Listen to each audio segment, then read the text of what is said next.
যে এতদিন আমরা জামাত শিবিরের কথা শুনেছি, আর আমি কাছ থেকে ওলামায়ে কেরাম জামাত শিবিরকে দেখেছি। কথার সাথে যে গল্প রচনা করা হয়, গল্পের চরিত্র আমরা না।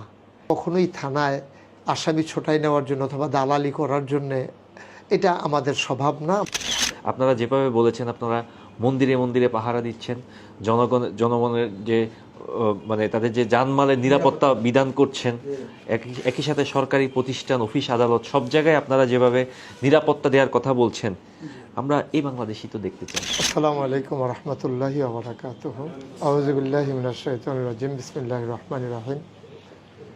শুকরিয়া আদায় করছি রব্বুল আলামিনের, যিনি আমাদেরকে স্বল্প সময়ের নোটিশে উপজেলা নির্বাহী অফিসারের কার্যালয়ে আদর্শ সদর কুমিল্লা আমরা আসলাম, শুনলাম, দেখলাম, হৃদয়তা এবং হৃদয়ের উষ্ণতা আমরা উপভোগ করলাম। স্যার যেমন করে তার নিজেকে আমাদের সামনে উপস্থাপন করেছেন এবং এসিলেন্ট স্যার সহযোগিতা আমাদের পার্শ্ববর্তী এলাকার কৃতি সন্তান।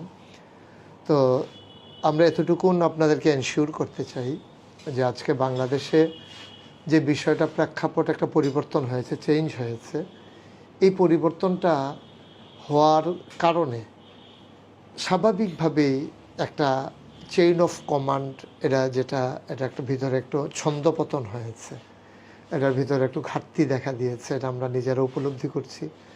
যেমন যেদিন সরকারের পতন হলো, এই স্বৈরাচারী সরকারের, এবং অনাকাঙ্ক্ষিত কতগুলো জীবন নাশের পরে যখন একটা পট পরিবর্তন হয়ে গেল, আমরা কিন্তু তখন ময়দান ছাড়িনি।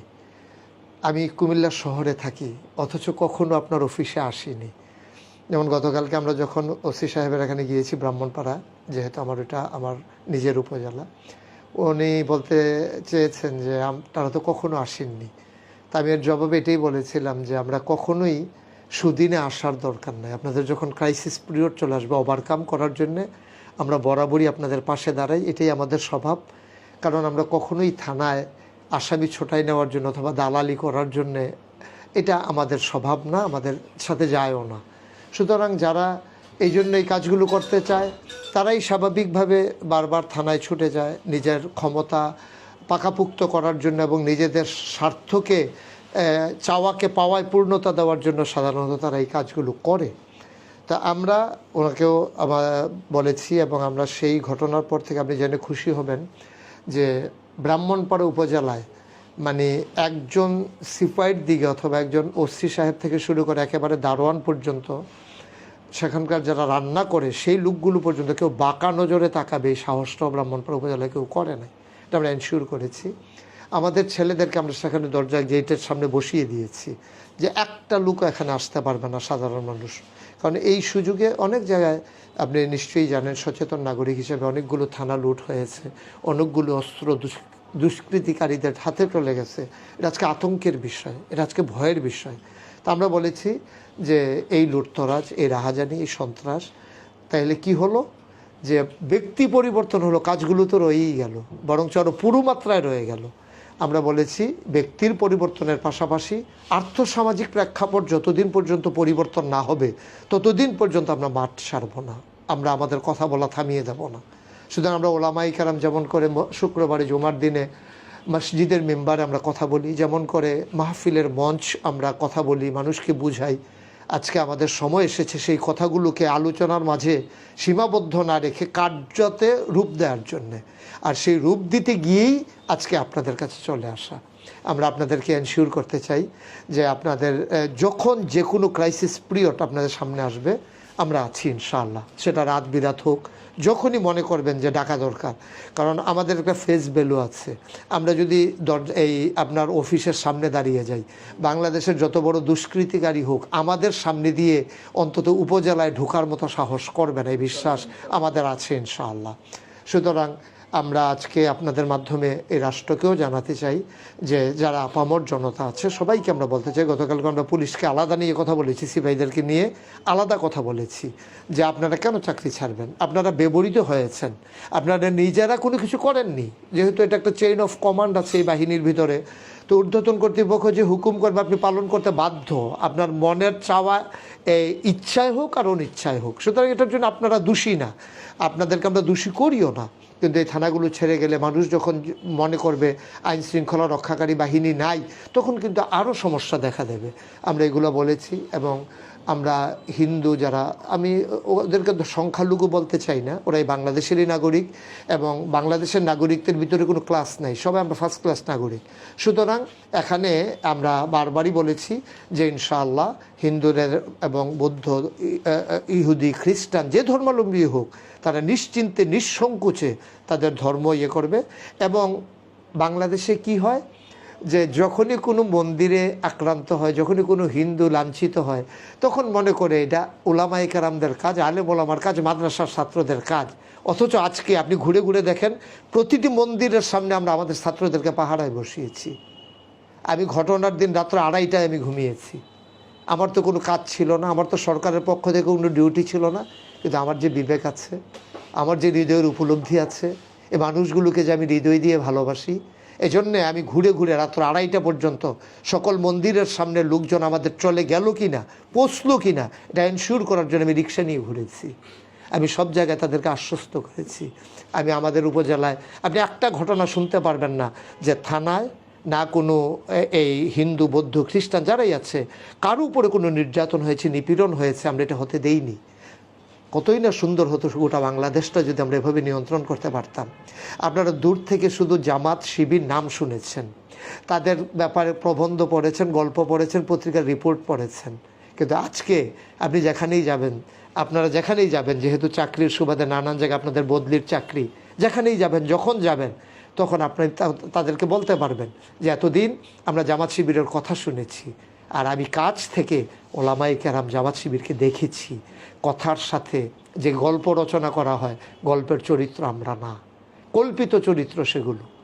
আমরা হচ্ছি সেই চরিত্র যারা মানুষের পাশে দাঁড়াই। আমরা মন্দির ভাঙ্গায় বিশ্বাসী তো দূরের কথা, মন্দিরকে আমাদের কাছে আমানত মনে করি। কারণ এই আমানত রাষ্ট্র দেয় নাই, সরকার দেয় নাই, কোনো আইন দেয় নাই। এই আমানত দিয়েছেন স্বয়ং রাসূল সাল্লাল্লাহু আলাইহি ওয়াসাল্লাম ১৫০০ বছর আগে। আমরা বলেছি আইনের শাসন আসুক, সকল শ্রেণীর মানুষ নির্বিঘ্নে নিশ্চিন্তে চলুক। রাত বিরাতে আমার দেশের মেয়েরা, আমার দেশের মহিলারা সবাই রাত বিরাতে যেন নিশ্চিন্তে চলতে পারে, কোনো দিন যেন তার ইজ্জতের উপরে আঘাত আসবে এই ভয় তার না পেতে হয়।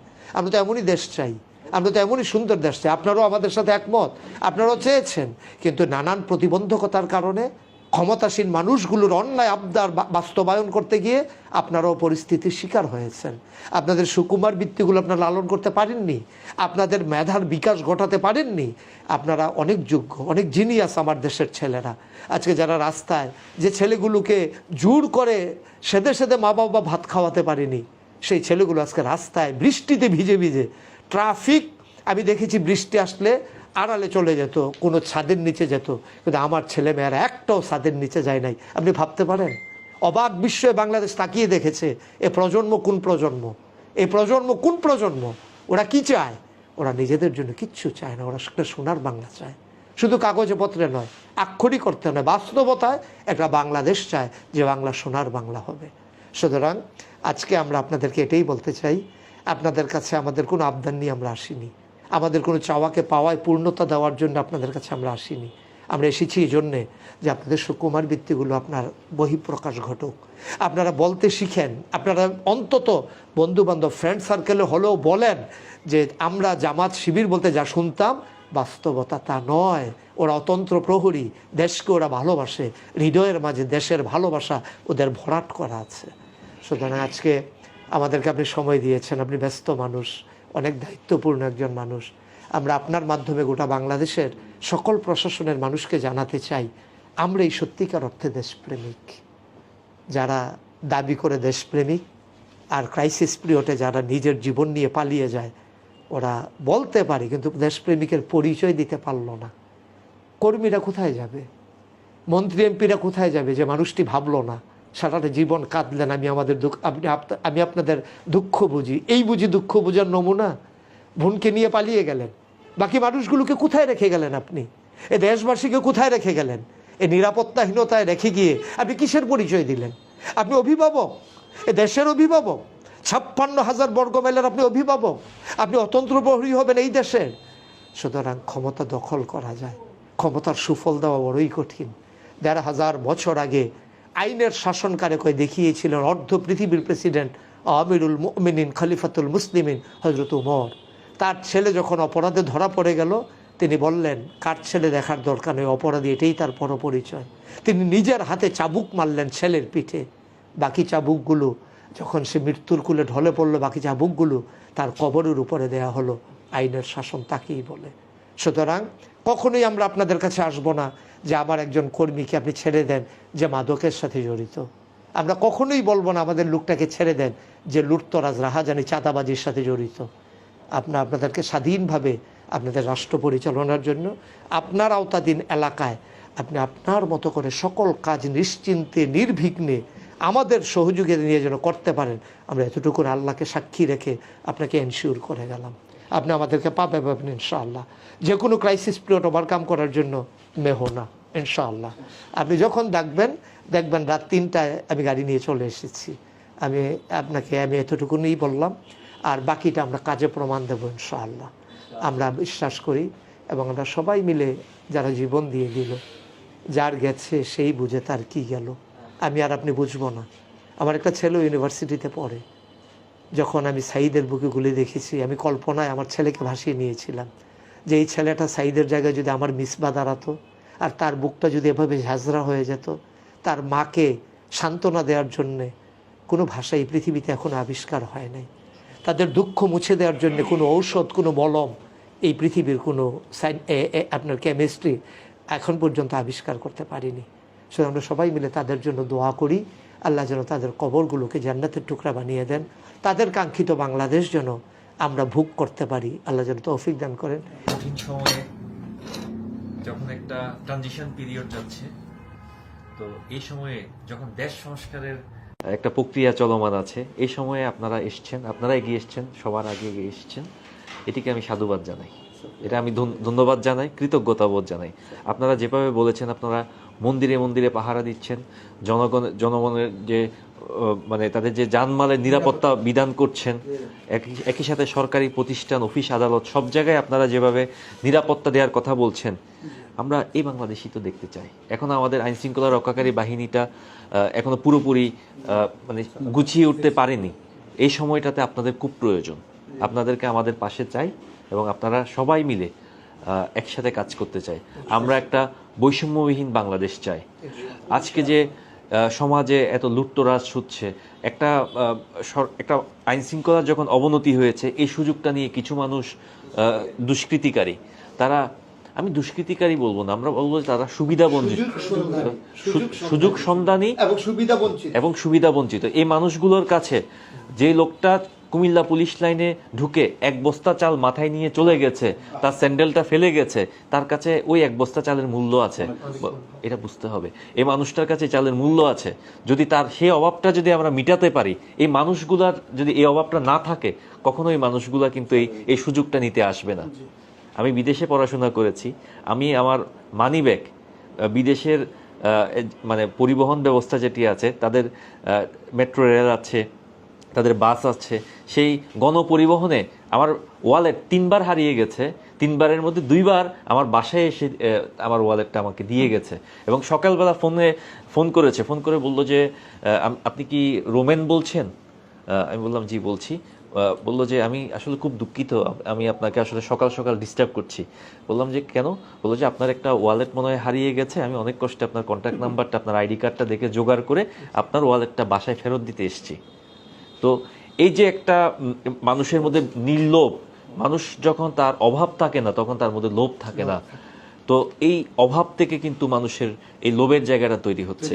তাইলে সমাজে যে একটা অসামঞ্জস্য আছে, ইনইকুয়ালিটি যেটাকে আমরা ইংরেজিতে বলি, এই ইনইকুয়ালিটি থেকেই কিন্তু এই মানুষগুলোকে এই লুপ্তরাজের দিকে কিন্তু ধাবিত করছে। তো আমরা আপনাদের কাছ থেকে আশা করব সমাজের এই বৈষম্য দূরীকরণে সবার আগে কাজ করবেন। ওই জায়গাটাতে কাজ করা আমার সবচেয়ে বেশি জরুরি। কিছু মানুষ অনেক বেশি ধনী হয়ে গেছে, কিছু মানুষ অনেক বেশি গরিব রয়ে গেছে।